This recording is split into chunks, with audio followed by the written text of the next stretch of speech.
Hi, my name's Phil. I like talking about politics, and in this video, not for the first time, I'd like to discuss a suggestion in the Financial Times for a way in which Rachel Reeves could lower public spending by billions, thus freeing up more money for investment without raising taxes.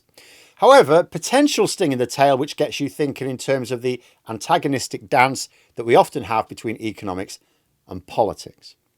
Because it's no surprise, economists are coming up with radical ways to deal with what is a completely knackered UK economy. Hasn't grown 16 years, hasn't had serious investment for over a decade. The combination of these two things means that we can't simply move numbers around in the budget. You know, a lot of people, it's not, and we're seeing all this, aren't we, in the news? We're seeing it in comment pieces.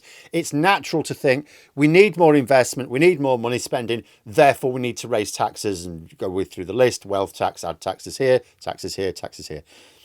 And raising taxes can be part of the solution to this, of course, but it's all people seem to think about. Whereas if you actually listen to economists, they go, no, we could actually just change the way we do things. You know, and many of them will be saying we also have to change the way we do things. We need to change the way our economy works. But a great many of these proposals, which will come from expert economists, they also come with a political cost, which means that the idea might be a good one in the hands of an autocrat who doesn't have to worry about what the people think in the short term. It's like, no, we'll do this and the people will see the benefits, but not so much a democratically elected government that would like to be elected next time as well. Remember, Liz Truss will to this day insist that if her plans had been implemented, we'd all be living the high life by now. But she couldn't get away with it because the political cost was too great. As it happens, the financial cost would have been huge as well. But the political cost was definitely too great. Can't be done. So then we come to this latest idea. It's in the FT. It's not an entirely revolutionary idea internationally, according to the author. It's just that the UK has never adopted such a policy. So according to the author, Chris Giles, who's the economics commentator at the Financial Times, the governor of the Bank of England, Andrew Bailey, is opposed to using this system, even though the Bank of England already has the power. And this is the beauty of the proposal. It doesn't require Labour to really change anything. They don't have to change the mechanisms at the bank's disposal. It just needs to insert 6 words, as Giles puts it, into their guidance for the Monetary Policy Committee. Because the Bank of England, like all public bodies which are technically independent of government, they still have their guidelines set by the government. So they're not completely independent.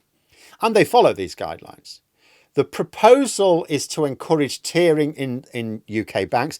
Just to be clear, I'm not an expert economist or banker. I sort of get tiering, a way of splitting up the money a bank holds into like the money used for normal banking activities and money held in reserve.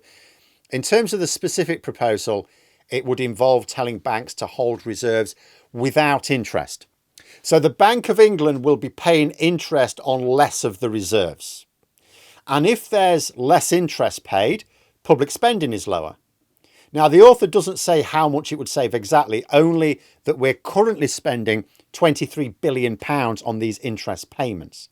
I guess the amount saved would depend on how much interest-free reserve you could get away with, or how much the Bank of England would insist on, even if their guidance is changed, which Mr. Giles couldn't possibly predict.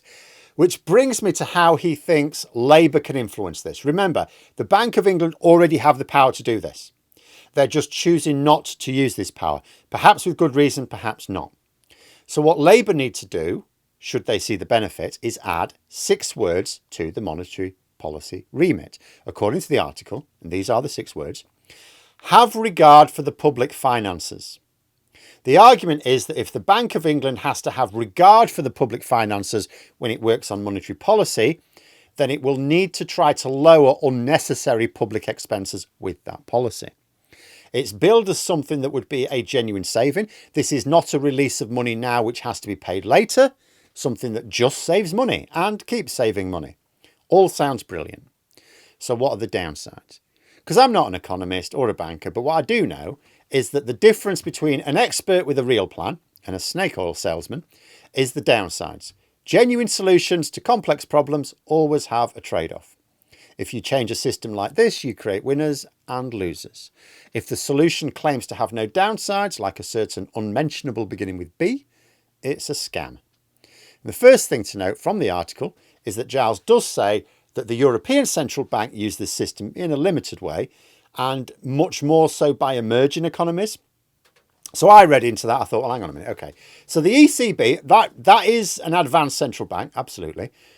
Albeit one which multiple governments feed into. But I'm not hearing about central banks in advanced countries using it. So there must be a reason. Of course, it could just be traditionalists' invested interests, and there's no good reason not to use this. Hence the ECB using it in some fashion. And being honest, a lot of economists have said that actually post-Brexit, the UK economy is much more like an emerging economy anyway. So maybe we need to act accordingly in some ways.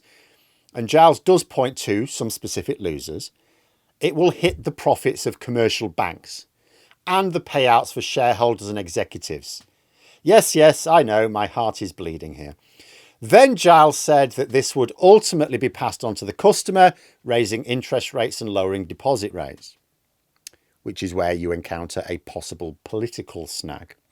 After all, as I read the article, going through my head was, why do central banks of individual advanced economies not do this? Why is it just emerging economies and the ECB in a more limited format? And interest rates on banking products could possibly be part of the reason. Now, I did email Chris Giles with my thoughts, and I have to say he responded, which almost never happens, and really quickly, so he's very kind. So I'm going to explain, first of all, what I would have seen as the political risk for Labour, but then I'm going to explain Giles's response, which potentially gives room for Labour being able to pursue this policy after all, without getting their arses kicked in the polls. Right now, Labour are making a great deal of the fact that the Tories' mismanagement of the economy has meant that interest rates went up higher than they would otherwise have needed to, and are falling more slowly as well. The effect of this is that lots of mortgage holders have seen their repayments shoot up, in some cases to such unaffordable levels that they are having to downsize. Some are in a bigger mess if downsizing wasn't an option. It's also meant that as some mortgage holders are landlords, renters have seen their payments increase a lot as well. So there's just a chance that it would not be the smartest move for Labour to introduce anything which encourages the Bank of England to adopt measures which would lead to higher mortgage rates, especially for new mortgages, when Labour have explicitly said they want to prioritise people getting onto the housing ladder. Policies such as giving first-time buyers first dibs on new builds.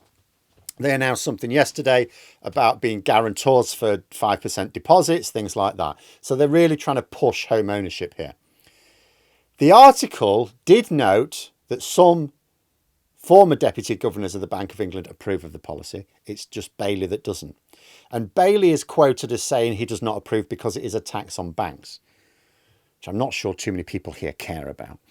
But if it ends up leading to raised interest rates on banking services, especially mortgages, maybe car loans, then it becomes a tax on voters and also a problem for, boosting the economy because it takes money out of people's pockets to spend on other things.